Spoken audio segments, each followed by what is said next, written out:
EU and Britain agree settlement post-Brexit. Senior EU official.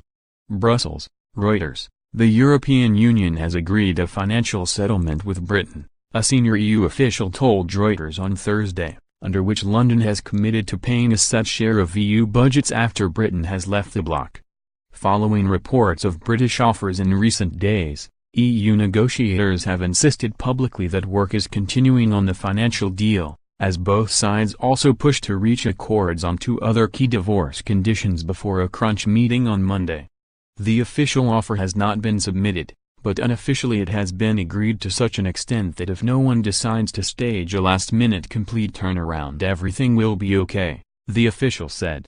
A spokesperson for Britain's Department for Exiting the European Union was not immediately available for comment. Overall, the EU side was optimistic that agreement could be reached on the conditions to allow EU leaders to agree during the December 14 to 15 summit to open talks on post-Brexit relations. The British government dismissed as speculation on Wednesday reports in British newspapers that it had more than doubled its offer to the EU to very roughly €50 billion. The EU official said there was no precise figure discussed because the amounts to be paid in future will depend on many imponderable variables, ranging from whether loan guarantees had to be exercised to the vagaries of the sterling-euro exchange rate and relative growth in the British and EU economies. Britain has committed to meeting an agreed share of the vast bulk of the future budget items which the EU asked for, the official said, adding, "It is a deal on what percentage share Britain will cover and on what items."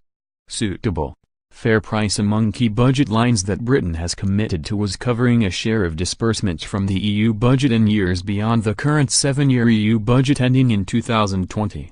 "We have agreed a certain formula how to calculate that share. So we take each line in the budget and apply the share to it," the official said.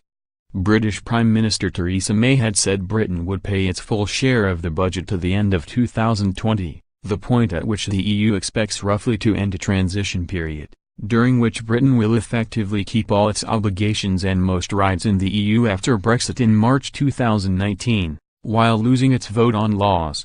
But the EU, which originally estimated the likely Brexit bill at roughly €60 billion, had demanded Britain also pay its share of items committed to during that 7-year 2014 to 2020 budget but not actually dispersed until years later. All in all, they are ready to pay a suitable, fair price for moving on to the second phase. This is what they want, the official said of May's push to convince fellow EU leaders to open talks next month on a transition and future trade pact. They want as soon as possible to solve the transition period issues, because they are afraid companies will start moving, he added, saying that broadly speaking London was going to be paying all the EU wanted. Reporting by Jan Strubski, editing by Matthew Pope Big and Alison Williams.